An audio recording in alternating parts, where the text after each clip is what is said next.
Sempat diskor beberapa kali, akhirnya rapat pleno terbuka, rekapitulasi dan hasil penghitungan suara, pemilihan gubernur akhirnya resmi berakhir pada Jumat malam. Dengan perolehan suara, pemilihan gubernur paslon 01, Sabiri Nur Muhyiddin, unggul dengan perolehan suara 851.822. Sementara paslon nomor urut 02, Denny Indrayana Difriadi, memperoleh 843.695 suara. Meski hanya unggul di 5 kabupaten dari 13 kabupaten kota, petahana ungguli penantangnya dengan presentasi tipis paslon 01 50,24%, sementara paslon 02 49,76%.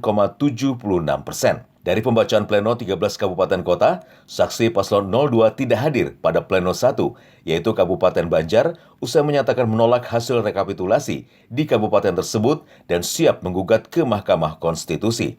Selain tidak hadir pada pleno tersebut, saat menetapkan hasil pleno pun tidak terlihat adanya saksi dari 02.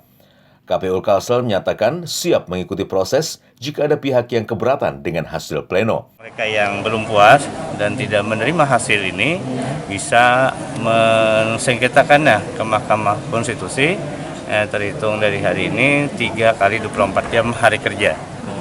Ya, di hari kerja. Jadi esok Sabtu tidak dihitung, Sabtu Minggu tidak dihitung karena itu hari libur, dan Senin Selasa Rabu mungkin waktunya. Hari ini ada 12 kabupaten saksi hadir. Tapi terakhir Kabupaten Banjar, penghitungan Kabupaten Banjar saksi nomor 2 tidak hadir, ya. Dan memang mereka menyatakan mereka tidak akan menandatangani dan akan mengajukan ke Mahkamah Konstitusi. Ketua Bapilu DPD Partai Golkar menghimbau kepada para relawan serta pendukung untuk tidak merayakan hasil ini karena masih dalam situasi COVID-19. Himbauan kami kepada tim, janganlah menggunakan euforia. Syukurilah kemenangan ini, jangan ketawa. Begitu juga yang menang jangan ketawa. Yang kalah pun jangan bersedih, harus ikut ketawa. Nah, himbauan kami ini menghadapi tahun baru, sekali lagi harus menggunakan 3M. Pakai masker, cuci tangan, jaga jarak. Nah, jangan berkerumun.